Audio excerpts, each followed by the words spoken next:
अस्सलाम वालेकुम। मेरा नाम डॉक्टर जुल्फ़िकार है और आज मैं आपके साथ थायराइड की बीमारियों के बारे में गुफ्तगू करूँगा।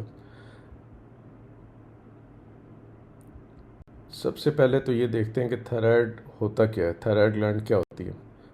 थायराइड ग्लैंड एक बटरफ्लाई शेप ग्लैंड होता है या तितली नुमा एक ग्लैंड होता है जो गर्दन के सामने मौजूद होता है और ये सांस की नाली के आगे होता है और जल्द के नीचे होता है। इसका गले में अंदर अंदर से गले में कुछ लेना देना नहीं होता। ये दूसरी तस्वीर है, इसमें सांस की नाली है, उसके आगे आप देख रहे हैं दाएं बाएं जो है लेफ़्ट लोब थायराइड की और राइट लोब है और दोनों आपस में जुड़े हुए हैं इस्थमस के ज़रिए। अब आते हैं कि थायराइड डिजीज़ होती क्या है। सबसे पहले हाइपरथायराइडिज़म है। हाइपरथायराइडिज़म से मुराद है कि थायरॉक्सिन का ज़्यादा बनना। जब थायराइड ग्लैंड थायरॉक्सिन ज़्यादा बनाता है तो उसको हम हाइपरथायराइडिज़म कहते हैं। जो अलामात आती हैं उसको हम थायरोटॉक्सिकोसिस कहते हैं। दूसरी बीमारी जो थायराइड की होती है जो कॉमन है वो है हाइपोथायराइडिज़म। हाइपोथायराइडिज़म का मतलब होता है कि थायराइड ग्लैंड काम नहीं कर रहा या बहुत कम काम कर रहा है, इसको हम हाइपोथायराइडिज़म कहते हैं। और तीसरी बीमारी जो आती है आमतौर पे जो हमारे मुल्क में भी होती है वो है ग्वाइटर। ग्वाइटर का मतलब आम उर्दू ज़ुबान में गिलड़ कहते हैं। जो गर्दन के आगे आपने देखा होगा इतना बड़ा एक सोजन हो जाती है, उसको गिलड़ देखते हैं कहते हैं। आगे चल के मैं आपको उसकी तस्वीर भी दिखाऊंगा। सबसे पहले आते हैं थायरोटॉक्सिकोसिस की तरफ या हाइपरथायराइडिज़म। इसमें होता क्या है कि थायरॉक्सिन ज़्यादा बनती है और थायरॉक्सिन ज़्यादा बनने की वजह से मुख्तलिफ़ अलामात आती हैं और जो अलामात होती हैं वो एक तो वज़न में अचानक कमी हो जाती है। जब थायरॉक्सिन ज़्यादा बनती है तो वज़न में कमी हो जाती है, भूख ज़्यादा लगती है और भूख ज़्यादा लगने के बावजूद भी वज़न कम होता जाता है। दूसरा ये कि दिल की धड़कन बहुत तेज़ रहती है, घबराहट रहती है और दिल पाँच दफ़ा धड़कन बेतरतीब भी हो जाती है जिसको एट्रियल फिब्रिलेशन भी कहते हैं।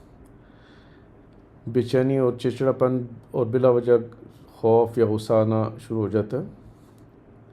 कपकपाहट होती है, हाथ कांपते हैं और उंगलियां और हाथों का कांपना और साथ पसीना आना एक हॉलमार्क होता है, एक डायग्नोस्टिक साइन होता है कि ये थायरॉक्सिन की ज़्यादती हो रही है या हाइपरथायराइडिज़म हो रहा है।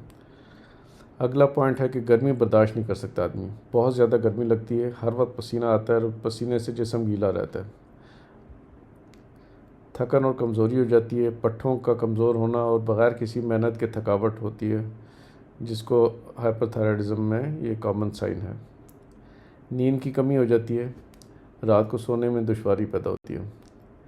अब इसमें जो ट्रीटमेंट के हमारे पास ऑप्शन हैं वो तीन होते हैं। इस तस्वीर में आपको तीन ट्रीटमेंट के ऑप्शन दिखाई दे रहे होंगे। एक होता है मेडिकल ट्रीटमेंट, दूसरा सर्जिकल ट्रीटमेंट और तीसरा रेडियो एक्टिव आयोडीन के ज़रिए इलाज करना। अब इन तीनों तरीक़ा इलाज के फ़ायदे भी हैं और कुछ नुकसान भी हैं। मैं एक एक करके तीनों तरीक़ों के फ़ायदे और नुकसान आपसे शेयर करूँगा। सबसे पहले तो है मेडिकल ट्रीटमेंट।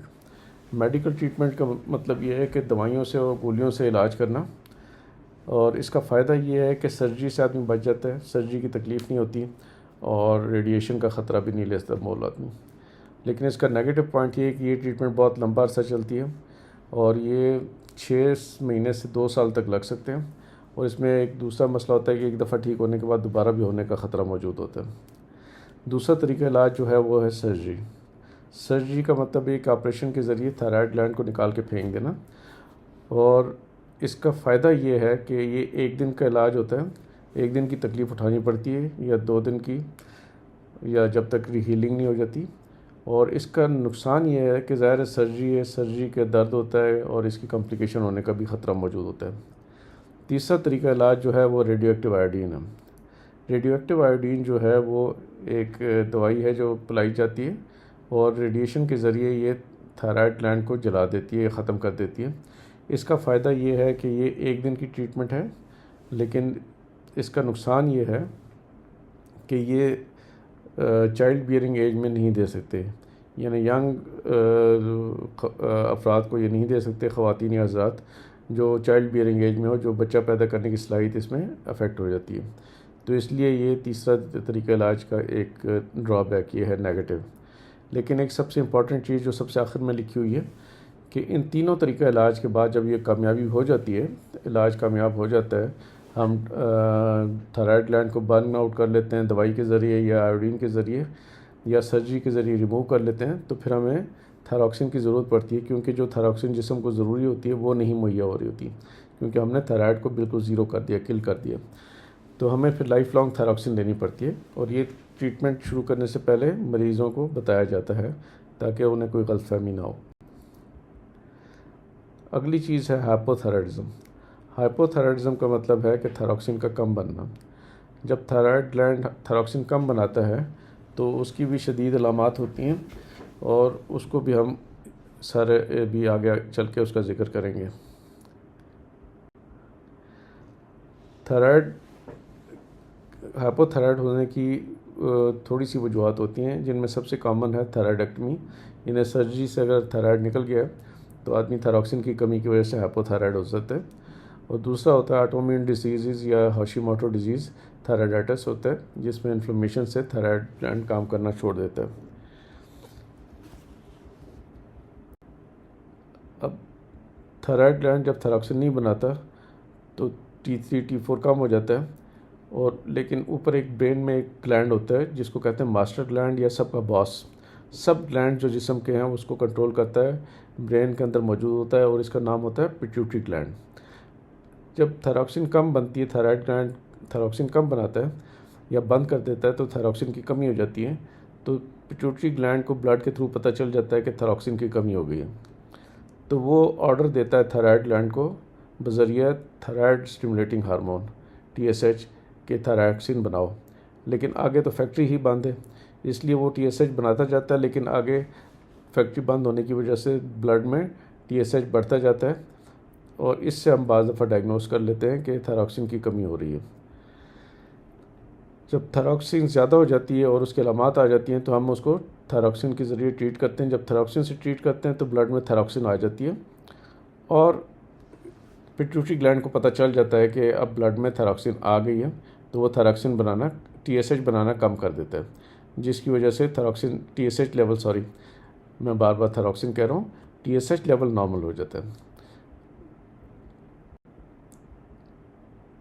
थायरॉक्सिन की कमी की अलामात जो होती हैं वो सुस्ती, थकावट, वज़न का बढ़ना, सर के बालों का गिरना और खुरदरापन हो जाना, कब्ज़ हो जाना, आवाज़ का भारीपन होना, ब्लड प्रेशर का ज़्यादा होना, कोलेस्ट्रॉल और ट्राइग्लिसराइड का बढ़ जाना, सर दर्द रहना, नींद के बावजूद सर बोझल रहना, चिड़चिड़ापन और डिप्रेशन हो जाना, पढ़ाई और काम पर तवज्जो मरकूज़ ना कर सकना, कंसंट्रेशन नहीं कर सकता आदमी, डिप्रेशन रहती है, दिन के वक्त ग़नूदगी सी रहती है, और ख़वातीन में बांझपन या अस्कात हमल होने का ख़तरा होता है। पैदल चलने पर दिल की धड़कन तेज़ होती है और टांगों में थकावट हो जाती है, और चलने में मुश्किल दुश्वारी हो जाती है। तीसरा जो है मसला जो थायराइड का होता है उसको कहते हैं ग्वाइटर। ग्वाइटर जिसको कहते हैं गिलड़, और ये गिलड़ होता है गर्दन के आगे थायराइड ग्लैंड का साइज़ जब बढ़ जाता है। अच्छा, इसके बारे में एक इंटरेस्टिंग चीज़ ये है कि गिलड़ का ताल्लुक उसके फंक्शंस का और गिलड़ के साइज़ का ताल्लुक आपस में कुछ भी नहीं है।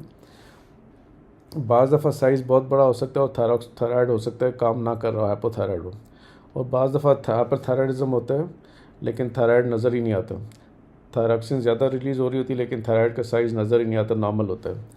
तो इसलिए इससे मुगालते में नहीं होना चाहिए कि थायराइड बढ़ गया तो थायराइड कम या ज़्यादा काम कर रहा है, क्योंकि इन दोनों चीज़ों का आपस में कोई ताल्लुक़ नहीं है।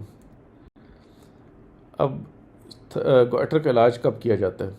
ग्वाइटर का इलाज आमतौर पे उस वक्त ज़रूरी होता है जब वो सिम्टोमेटिक हो, या फिर उसके प्रेशर इफ़ेक्ट्स आ रहे हों, उसका दबाव की वजह से सांस लेने में दुश्वारी हो रही हो, या खाना निगलने में दुश्वारी हो रही हो, क्योंकि सांस की नाली के साथ साथ पीछे खाने की नाली होती है, और थायराइड ग्लैंड अगर बढ़ जाए तो उस पर प्रेशर डाल देता है। और तीसरी इंपॉर्टेंट इंडिकेशन जो सर्जरी के लिए है कि इसको सर्जरी करके रिमूव करना है, वो है कि इसमें कोई ख़तरनाक कैंसर के कोई अलामात ज़ाहिर हो जाएं, या उसकी डायग्नोसिस पे FNAC पे कैंसर की कोई तशख़ीस हो जाए तो उस पर भी सर्जरी करके इसको रिमूव कर देते हैं। और आखिरी वजह जो सबसे कॉमन होती है वो है कॉस्मेटिक रीज़न, क्योंकि गिलड़ देखने में बहुत बुरा लग रहा होता है, तो लोग कॉस्मेटिक पर्पज़ के लिए भी इसको इलाज करा सकते हैं और सर्जिकली रिमूव हो जाता है ये।